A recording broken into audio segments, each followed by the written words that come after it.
Thriving.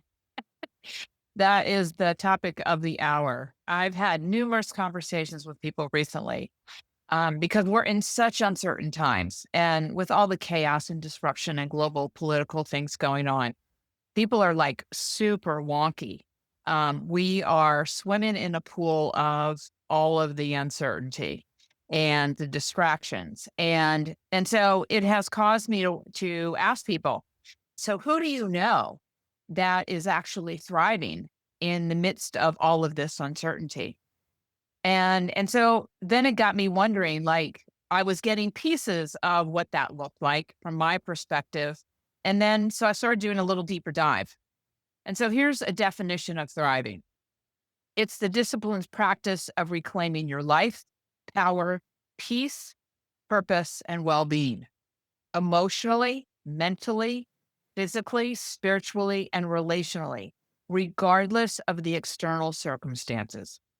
Regardless of the external circumstances. And so I have talked about this in the past as, being that genuine, authentic calm in the storm. No matter what is circling around you, you are thriving. You are the calm in the storm. And therefore, you are the person who people turn to and look to in order to get their bearings and to get grounded. And so, as you think about thriving, I think of it as a practice. It's not just, check it off the list. It is a daily practice for me. And I think about thriving through the lens of number one, T is for tend to yourself first, which means self-care is non-negotiable. Getting great sleep, eating really great meals that are clean and antioxidant rich, and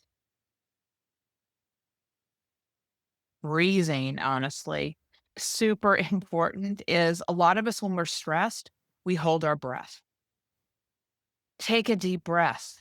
Pay attention to, am I holding my breath? Am I breathing freely? Am I breathing deeply? Get great sleep. Honest to goodness, that is a non negotiable from my perspective. Also, just because you haven't gotten great sleep in the past or you wake up at 3 o'clock in the morning does not give you a pass to continue to not get great sleep or wake up at 3 o'clock in the morning. Find your pattern that will give you great sleep throughout the entire night. It's out there. Solutions exist. It's a matter of looking for it. So, hydrating, making sure you're getting water, stop. If you are a smoker, stop. If you are drinking, stop. If you are doing drugs, stop. All of these things that just are so toxic for our bodies. And we have to take care of our body first before we can really thrive. It is the foundation of everything. Sleep is the foundation of our physicality, eating great.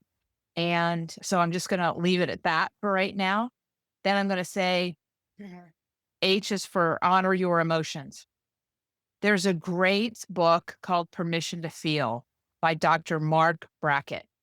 And I have used the emotions quant in that book over and over and over again. I use it with my clients all the time.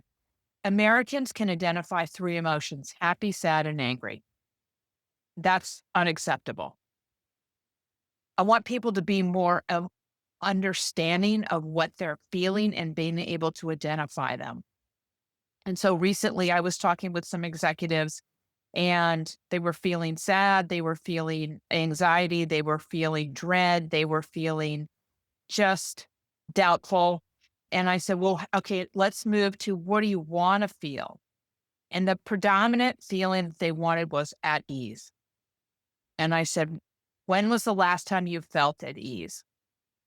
And then we unpacked that experience for them, because we all have formulas for getting to the things that we want to get to. What is your formula for at ease?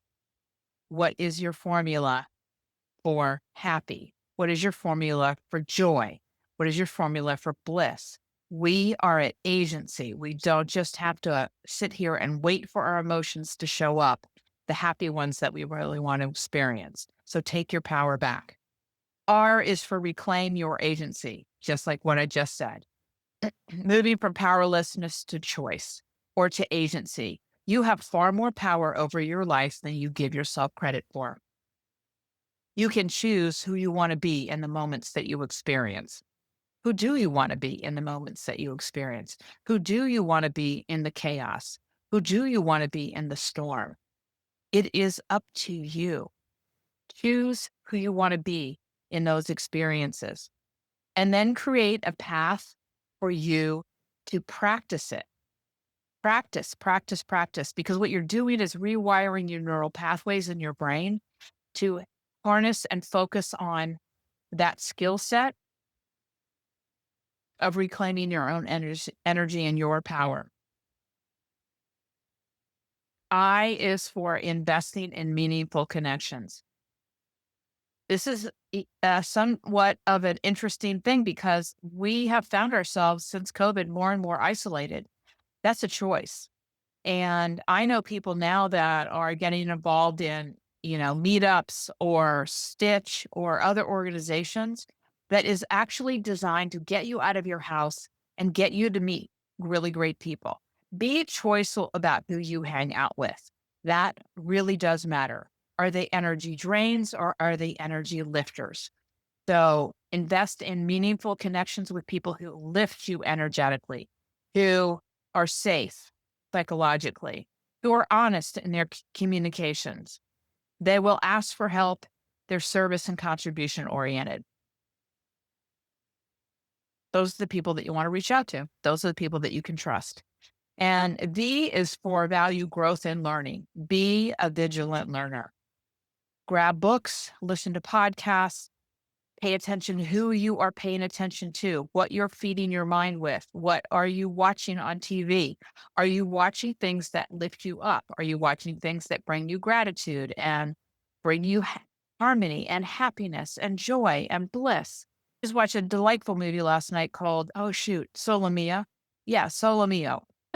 It was a really cute and transformative, honestly, and these are movies that, are really, really helpful to watch. I don't watch any scary movies, I don't watch any movies that have blood and guts in them. It sticks with me, and so that doesn't serve me at all. Choose curiosity over judgment. Super, super important. Drop the judgment. It's either working for you or it's not working for you and getting you in the direction that you wanna go. Keep learning. Keep learning and wisdom seeking. Find people who are incredibly wise, have been the path that you want to be on, have risen from the ashes over and over and over again.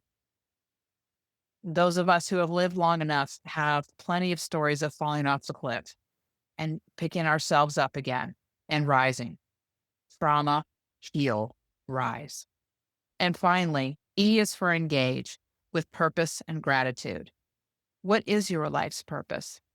Mine is to serve, is to help people elevate, to get the best versions of themselves. And I routinely practice a daily practice of gratitude. Lean into that. Three gratitudes every single day, morning and night, keeps me focused on knowing that I have a blessed life. Something we don't talk about much very often is wonder and awe. When was the last time you had a moment of wonder and awe? Think about it. Today, I got up to go get a workout. It was a spectacularly gorgeous day. Wonder and awe that I get to live in this beautiful place. So, who do you want to be in this moment? If you want to thrive, become a student of thriving.